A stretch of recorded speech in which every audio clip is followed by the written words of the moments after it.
The wood is stacked around his feet.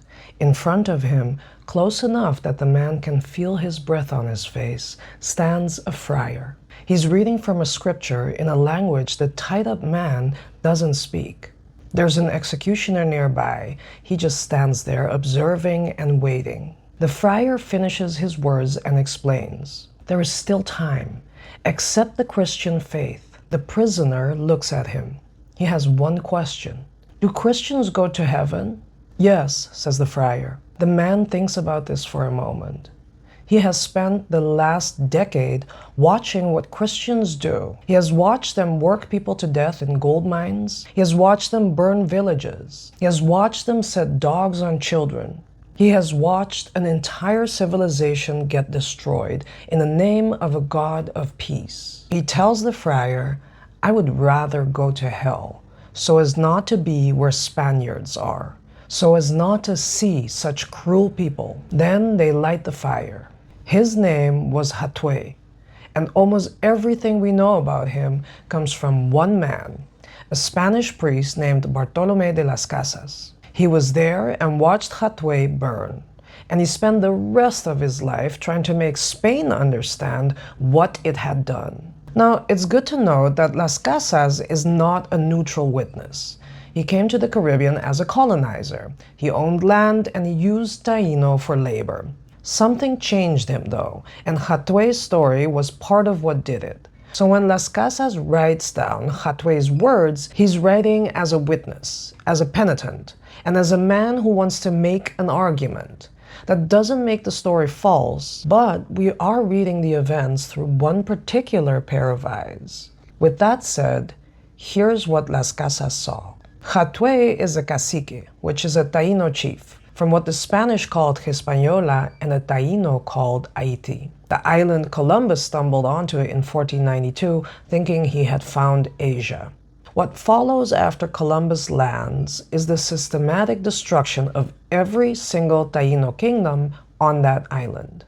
The Spanish keep coming in larger and larger numbers, needing gold, land, and labor. And they take all that by force. Or disease destroys what swords can't reach. By 1502, when Governor Nicolás de Ovando arrives with 2,500 soldiers, it's almost over. Ovando is there to finish it. Hatuey had watched all of this happen and had resisted every single step of the way. As things got worse, something unexpected started happening at the edges of the conflict. Some of the enslaved Africans Ovando had brought over were running away from the Spanish, and some of them, the story goes, found their way to Hatuey's people. They start fighting the Spanish together. By 1511, Hatuey knows the end is there, and he makes a decision. He decides to take the fight somewhere else. Hatuey gathers hundreds of people. Las Casas describes about 400 and puts them in canoes to cross the waters to Cuba.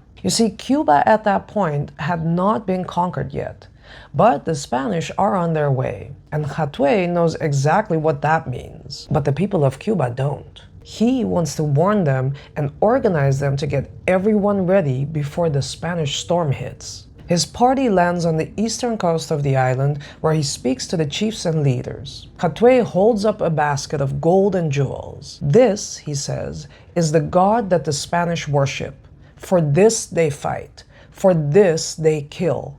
For this they will come here and they will do to you what they did to us. The Taíno chiefs of Cuba hear him out, but most of them don't join him. They can't believe it. The things Hatuey is describing are too far outside anything they have ever experienced. They can't fathom the truth of his warning. Hatuey fights anyway with whoever is willing to stand with him. His strategy is guerrilla warfare. Attack, melt into the hills, regroup, hit again. And for months that works. The Spanish can't get him. But then someone betrays him. The Spanish use torture to get information from a captured Taíno. He's captured and taken to Yara.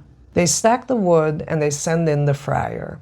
We're back where we started. Hatuey is killed in 1512. His people on Hispaniola are by then already nearly gone. The people of Cuba who decided not to join him are conquered within years of his death. What survives is the story. In 1927, the Bacardi family names Cuba's first premium beer after him. And when Castro takes power, the revolutionaries claim Hatuey as well. Both sides of the Cuban divide claim him. His face ends up on a beer brand being brewed in Florida. There's a statue of him in Baracoa near where he was executed, and another one in Jara. That's what happens when people become symbols. They stop being people. What we actually know about Hatuey is very little. His name, the region, and his death date. Some of the outline of a decade of resistance and 2 speeches, both filtered through Las Casas, and a final exchange at a stake that may or may not have happened exactly as recorded. But what those fragments tell us is that he understood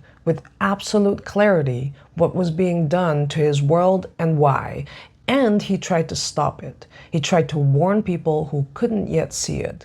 And when he failed, he fought with what he had for as long as he could. And at the end, when a friar offered him heaven, he asked one simple question, and the answer to that question informed his choice. He had spent years watching what Christians did when nobody was looking. Hatuey would rather take his chances with hell.